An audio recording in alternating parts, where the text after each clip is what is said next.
안녕하세요. 한국 텍트로니스 기술지원팀의 김건아입니다. 오늘은 저희 오실로스코프에 대해서 알아보는 시간이 되겠습니다.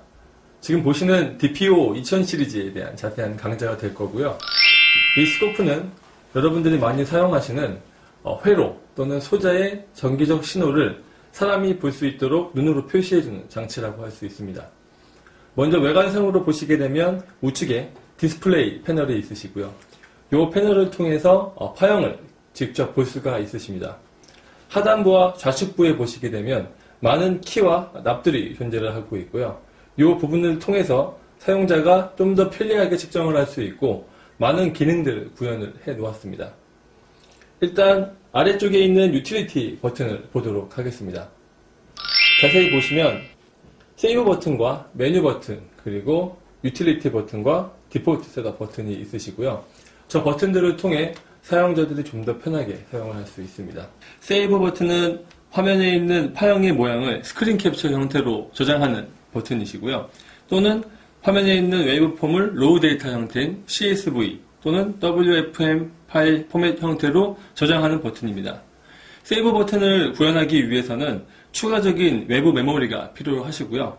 앞에 보이시는 USB 메모리 스틱에 USB 포트에 메모리를 꼽으시면 되겠습니다. 두 번째 메뉴 버튼을 활성화시키시게 되면 여러가지 추가적인 메뉴가 있으세요.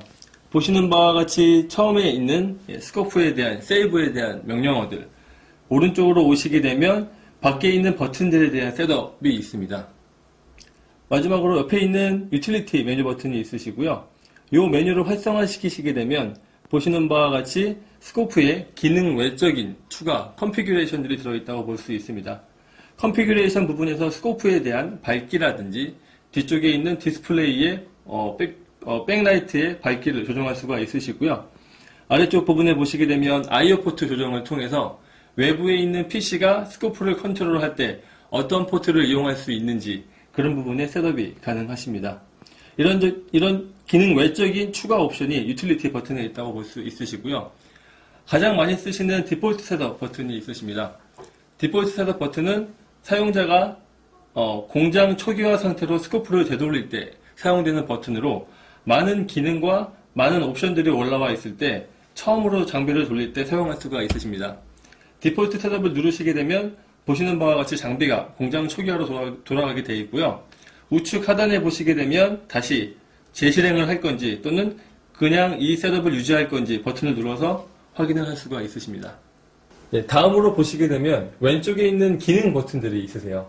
실제로 이 기능 버튼들을 이용해서 여러분들은 스코프를 측정을 할 수 있습니다. 기능 버튼은 크게 세 가지 블럭으로 나누어지게 되어 있는데요. 아래쪽에 보시는 버티컬 부분과 윗부분에 있는 호리젠탈 부분, 좌측 끝에 있는 트리거 부분, 크게 세 가지 부분으로 나누어져 있습니다.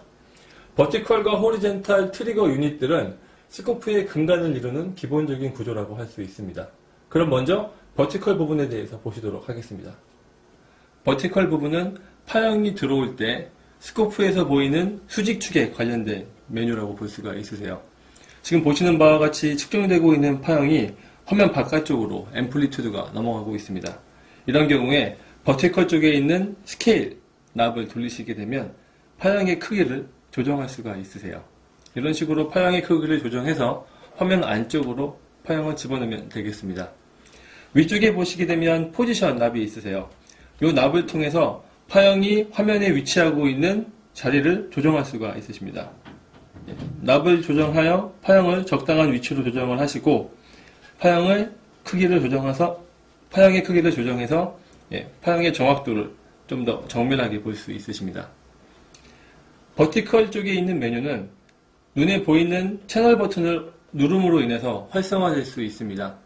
버티컬 쪽은 궁극적으로 보이시는 바와 같이 프로브가 꼽히는 부분부터 스코프의 애퀴지션 보드라고 하는 하단부에 있는 보드 전체에 대한 메뉴가 모여있는 부분이라고 할 수 있습니다. 그렇기 때문에 버티컬 부분에서 조정할 수 있는 부분은 프로브 관련 또는 화면에서 보이는 수직축 관련 메뉴가 모여있다라고 할 수 있습니다. 첫 번째 메뉴를 보시게 되면 커플링 메뉴가 있으십니다. 커플링 메뉴는 크게 DC, AC, 그라운드 모드가 있으시고요. 일반적으로 외부에 있는 신호를 그대로 보여주는 형태를 저희는 DC 커플링이라고 얘기를 합니다. 그 다음으로 AC 커플링은 DC 성분을 제거한 채 순수 AC 성분만 볼 수 있는 상태라고 볼 수 있으십니다. 마지막에 있는 그라운드 모드 같은 경우에는 파형 전체를 단순히 그라운드로 쇼트시켜 채널을 사용하지 않겠다라는 뜻입니다. 두 번째 있는 메뉴를 통해서 인버터 메뉴가 있으신데 이 메뉴로 파형을 반전시킬 수가 있으세요. 세 번째 있는 메뉴를 보시게 되면 이제 밴드위스 리밋이 있으십니다. 버티컬 쪽에 있는 애퀴지션이라고 하는 보드에 보시게 되면 애퀴지션 보드로 인해서 스코프의 가장 기본적인 성능인 밴드위스가 결정이 됩니다. 그렇기 때문에 애퀴지션의 특성에 따라서 스코프의 버티컬 메뉴는 밴드위스를 결정 지을 수가 있습니다. 세 번째와 네 번째 같은 경우에는 이제 프로브나 눈에 보이는 디스플레이 장치입니다. 네 번째 메뉴를 보시게 되면 그 채널에 대한 라벨링을 할 수가 있으시고요. 마지막에 있는 다섯 번째 같은 경우에는 이 프로브 자체의 특성이 표시가 되고 있다고 볼 수 있으십니다. 지금 보이는 이 프로브는 10바이 프로브로서 10배 다운 프로브이기 때문에 그 부분을 명기하고 있습니다. 모어 부분에 보시게 되면 여러분들이 납으로 조정했던 스케일 부분과 포지션 부분에 대한 메뉴가 별도로 있으시고요. 추가적으로 아셔야 되는 오프셋과 디스큐라고 하는 메뉴가 있으십니다. 오프셋의 의미는 파형이 시작되는 0V의 위치를 조정할 수가 있으십니다. 오프셋을 눌러서 보시는 바와 같이 우측에 있는 A납을 이용해서 파형을 내리게 되면 시작되는 파형의 위치가 내려가는 걸 볼 수 있으시고요. 우측으로 돌리게 되면 시작되는 파형의 위치가 점점 올라가는 걸 볼 수가 있으십니다. 이와 같이 오프셋을 사용하는 경우는 DC, 아주 높은 DC의 전압에서 그 위쪽에 끼어있는 DC 전원단에 끼어있는 AC 성분, 작은 AC 성분을 측정하시게 될 때 파형 전체를 보기 위해서 오프셋을 낮추어 파형의 높이를 굉장히 낮춘 후에 앰플리튜드를 크게 한 후에 정밀한 측정이 가능하기 때문에 오프셋 버튼은 많이 사용된다고 볼 수 있습니다. 마지막으로 디스큐 메뉴가 있으신데 디스큐란 스큐를 제거하는 작업을 저희는 디스큐라고 말씀을 드리고 있습니다. 디스큐는 즉 채널 간, 채널을 지금 보시게 되면 두 개가 있죠. 1번과 2번 채널에 발생하는 시간적 딜레이 차이를 맞추는 작업이라고 보시면 되겠습니다. 다음은 호리젠탈 부분입니다. 호리젠탈 부분은 화면에 보이는 수평축상의 팩터를 적용한다고 볼 수 있으세요. 디스플레이의 하단에 보시게 되면 정 가운데 부분에 4 마이크로세크라고 디스플레이 되고 있는 게 보이실 겁니다. 이 부분에서 호리젠탈에 있는 스케일 납을 조정하시게 되면 한 칸당 보이는 시간의 양을 조정할 수가 있으세요. 타임축을 길게 하시면 즉 긴 시간 동안의 파형을 볼 수가 있으십니다. 스케일은 시간적 어떤 양을 조정하는 장치라고 볼 수 있으시고요. 포지션 부분은 파형이 시작되는 점을 조정할 수가 있으십니다. 상단에 보시게 되면 T라고 하는 글자가 보이시는데요. 이 T라고 하는 시점을 파형을 수집하기 시작하는 시작점이라고 보시면 됩니다. 향후 포지션 버튼을 이용해서 어떤 파형이 제공되고 있는 시점으로부터 과거 파형이 중요하신 경우에는 왼쪽 부분을 더 많이 보셔야 되고요. 그리고 그 시점 이후부터가 중요하신 분들은 포지션을 앞쪽으로 이동해서 오른쪽 부분을 넓게 해서 파형을 많이 보셔야 됩니다. 호리젠탈 부분에 크게 두 가지 납이 있고요. Acquire라고 하는 메뉴 버튼을 누르시게 되면 파형을 습득하는 부분에 대한 내용이 나와 있습니다. 첫 번째 내용은 Average라고 하는 모드세요. 일반적으로 오실로스코프는 지금 보여지는 화면의 파형은 들어오는 파형을 샘플링해서 샘플링된 상태를 그대로 복원해서 보여주는 샘플 모드입니다. 이 샘플 모드를 보시게 되면 많은 노이즈가 껴있고 문제가 있으신데 에버리지 모드를 구현하시게 되면 파형이 굉장히 부드러워지는 걸 볼 수 있으십니다. 오른쪽에 있는 메뉴를 통해 에버리지를 끄고 킬 수 있고 아래쪽에 있는 에버리지 숫자를 바꿈으로 인해서 평균적으로 파형을 합쳐서 보여주는 횟수를 증가시킬 수가 있으십니다. 옆에 보시게 되면 레코드 랭스라고 하는 게 있습니다. 레코드 랭스는 오실로스코프에서 메모리라고 말씀을 드리고요. 메모리 같은 경우에는 당연히 메모리량을 많은 포인트를 쓰시게 되면 화면에 좀 더 해상도 높게 파형을 볼 수가 있으십니다. 그렇기 때문에 특정 경우에 파형을 더 정밀히 보셔야 되는 경우 레졸루션을 높이시면 되고요. 높이시는 방법은 레코드 랭스를 많이 쓰게 별도로 추가하시면 됩니다. 다음 팁을 보시게 되면 딜레이 모드가 있으세요. 딜레이 모드란 파형이 이루어지게 됐을 때 파형의 위치를 파형이 시작되는 시작점을 조정할 수 있는 장치입니다. 딜레이를 끄시게 되면 순간적으로 파형을 받아서 전체적인 파형만 볼 수 있으시지만 딜레이를 켜시게 되면 어떤 조건으로부터 몇 초 이후에 파형을 받아서 볼 수가 있으세요. 일반적으로 시스템에 보드가 부팅이 된다고 가정을 했을 때 파워가 켜지는 시점을 기준으로 오실로스코프의 파형을 잡았습니다. 그런데 파워가 켜진 다음에 시간이 한참 지나 100마이크로세컨 정도가 지나 100마이크로세컨은 일렉트리컬 시스템에서 굉장히 긴 시간이죠.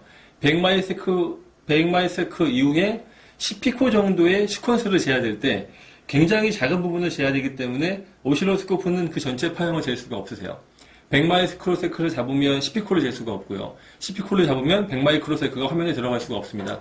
이런 경우에 딜레이 버튼을 추가해서 100마이크로세컨 이후의 파형들을 더 자세히 보겠다라는 명령을 줄 수가 있으십니다. 오른쪽에 보시게 되면 딜레이 버튼을 초기화시키는 버튼이 있으시고요. 그 우측에 있는 XY 모드라고 하는 부분이 있으십니다. XY 모드는 과거 오실로스코프가 1번과 2번 채널의 극좌표를 이용한 표시 방법이 지금도 사용될 수 있음을 보여주고 있습니다. 기본적으로 보시는 오실로스코프는 시간적 수평의 흐름과 파워적 레벨인 버티컬 레벨의 조합으로 이루어져 있는데요.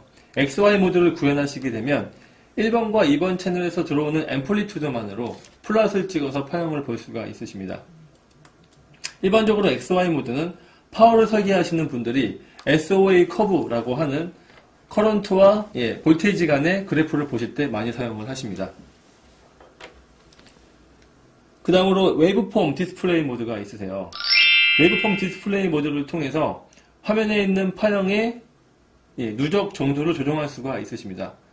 이때 퍼시스턴스 타임을 무한대로 조정하시게 되면 파형을 계속 누적해서 쌓아서 파형의 변화를 시간적 흐름에 따라 볼 수가 있으십니다.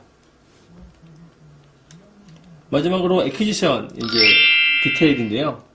이 부분을 보시게 되면 지금 스코프가 동작을 어떻게 하고 있는지 상태를 보여주고 있습니다.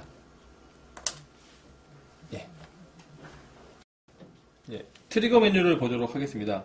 트리거란 영문을 번역하면 방아쇠라는 얘기죠. 즉 파형을 잡는 시점을 조정하는 메뉴입니다. 트리거 레벨을 통해서 트리거를 거는 조건을 조정이 가능하시고요. 트리거 메뉴를 활성화시키시게 되면 여러 개의 타입의 트리거가 존재하고 있음을 알 수 있으십니다. 맨 왼쪽에 있는 트리거 타입을 보시게 되면 저희 DPO 2000 시리즈는 엣지 트리거부터 펄스 위스, 그리고 런트 트리거, 로직, 셋업 홀드 타임, 라이징 타임, 비디오 트리거, 버스 트리거를 제공하고 있음을 알 수 있습니다. 기본적인 엣지와 런트, 펄스 위스를 이용해서 웬만큼 문제가 있는 파형은 다 디텍팅이 가능하시고요. 이 메뉴들을 통해 엣지 트리거의 소스를 지정할 수 있으시고 엣지 트리거에 대한 특성들을 우측에 있는 메뉴를 통해 적용 가능하십니다.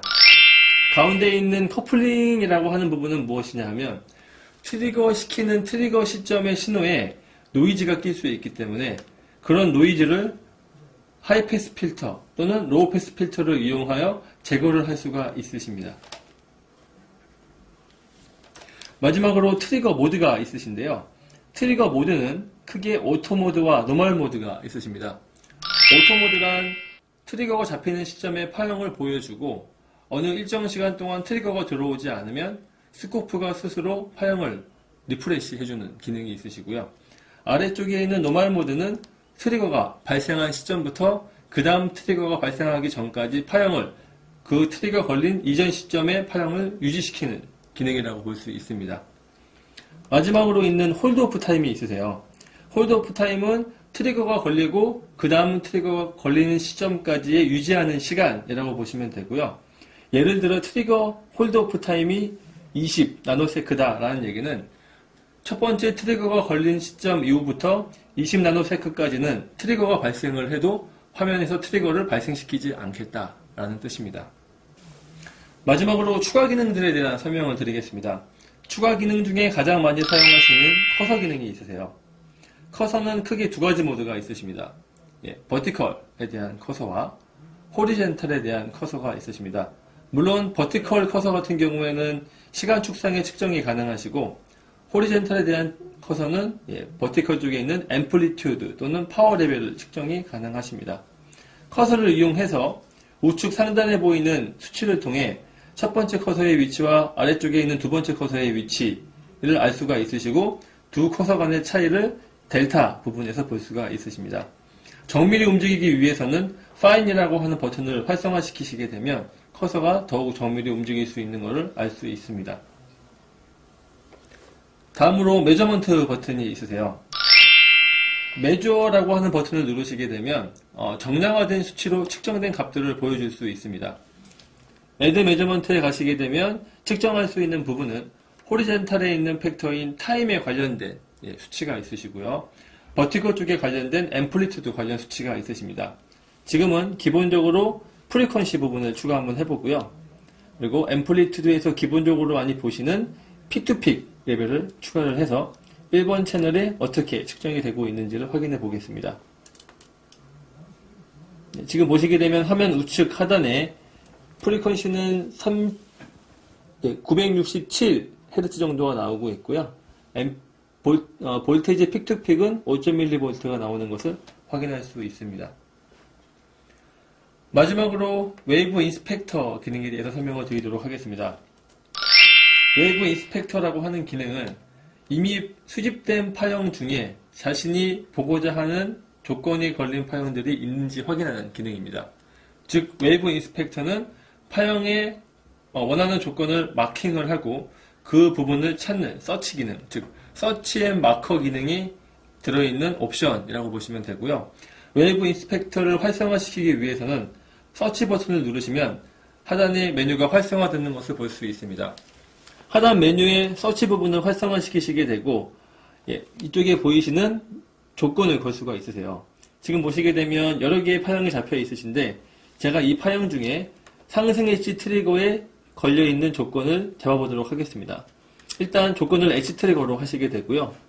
소스를 채널 1번에 고정을 시키신 다음에 슬로프를 상승 엣지로 놔두겠습니다.